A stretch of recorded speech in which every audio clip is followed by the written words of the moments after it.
मदीने से दौड़ती हुई आई ये सोच करके कि कहीं कुफार और मुशरिकीन से डर कर भागते हुए मेरा बेटा मर तो नहीं गया।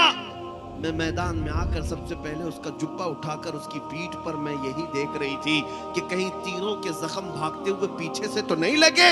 मैंने शुक्र इसी बात का अदा की कि मेरे बेटे के पीठ पर एक भी जख्म नहीं, जितने जख्म हैं सब सीने पर लेकर शहीद हुआ है। एक बात मैं बता देता हूँ, उहद के मैदान में जब 70 सहाबा शहीद हो गए थे, एक जवान सहाबी की माँ है रोती हुई आई, मैदान में आई, बारगाह मुस्तफा में इजाजत लेती है, या रसूल अल्लाह सुना है मेरा जवान बेटा शहीद हो गया, अगर आप हुक्म फरमाए इजाजत दें तो मैं अपने बेटे की लाश देखूंगी। हुजूर की इजाजत है तो लाश देखूंगी। हुजूर ने फरमाया जाओ देखो अपना बेटा है तुम्हारा। तवज्जो से सुनना मेरे अजीज हो, मदीने वालों का ईमान क्या था। वो खातून आई, लाशों में से अपने एक बेटे की लाश निकाली, जवान कड़ियल जवान बेटा 25 साल के करीब का, देखती खून में लथपथ है।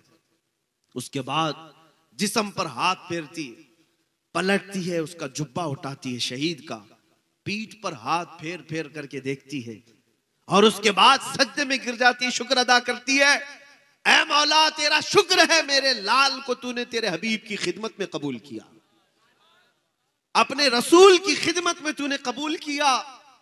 जो करीब में खड़े थे साहबा पूछने लगे, खातून ए माई जान ये क्या कर रही हो, इस शहीद के साथ तुम क्या कर रही हो। तवज्जो, कौन ऐसी माँ होगी, कौन लाएगा ऐसी माँ को। वो कहती है मेरा बेटा शहीद हो गया मुझे पता है, लेकिन मैं इसको एक वसीयत की थी जब ये मेरे घर से निकल रहा था, मैंने इसको एक वसीयत करी थी। क्या वसीयत। वो खातून कहती है मैंने इससे कहा था बेटा मैंने आज के दिन के लिए तुझे दूध पिलाया था कि जब मेरे मुस्तफा पर कोई बात आए तो तू घर में ना बैठा रहे, निकल जा और मेरे आका सल्लल्लाहु अलैहि वसल्लम के दिफा के लिए अपनी जान भी कुर्बान करनी हो कर लेना। मेरा बेटा सज करके निकला था, तलवार हाथ में लेकर निकला था, तो मैंने इससे एक बात कही थी कि बेटा जंग के हालात कभी भी बदल जाते हैं, कभी काफिर कभी दुश्मन भारी हो जाते हैं और कभी हालात ऐसे हो जाते हैं कि तुम्हारे लिए इम्तिहान की घड़ी हो सकती है। ऐसे अगर हालात जंग में आ गए मेरे मुस्तफा को अकेला छोड़कर भागना मत, और अगर भागते हुए तुम मारा गया मैं अपना दूध भी माफ नहीं करूंगी।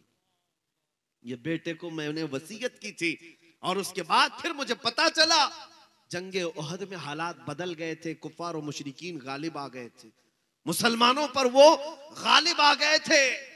और उसके बाद फिर मुझे खबर मिली कि बहुत सारे मोमिन शहीद हो गए, सहाबा शहीद हो गए, उसमें मेरा बेटा भी शहीद हुआ। मैं मदीने से दौड़ती हुई आई ये सोच करके कि कहीं कुफार और मुशरिकीन से डर कर भागते हुए मेरा बेटा मर तो नहीं गया, भागते हुए तो नहीं मरा। मैं मैदान में आकर सबसे पहले उसका जुब्बा उठाकर उसकी पीठ पर मैं यही देख रही थी कि कहीं तीरों के जख्म भागते हुए पीछे से तो नहीं लगे। मैंने शुक्र इसी बात का अदा की कि मेरे बेटे के पीठ पर एक भी जख्म नहीं, जितने जख्म हैं सब सीने पर लेकर शहीद हुआ है।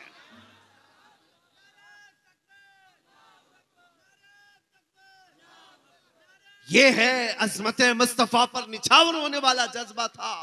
वो माएं बच्चों की ऐसी तरबियत करती थी, तभी तो अल्लाह रब्बुल इज्जत ने उन्हें वह मकाम अता किया कि ये सहाबा जवानी के आलम में जिस तरफ रुख करते आंधियों का रुख मोड़ दिया जाता था, समंदरों को चीर करके रास्ता दे दिया जाता था। क्यों? उन्होंने अपना सब कुछ फिदा किया मेरे आका की बारगाह में।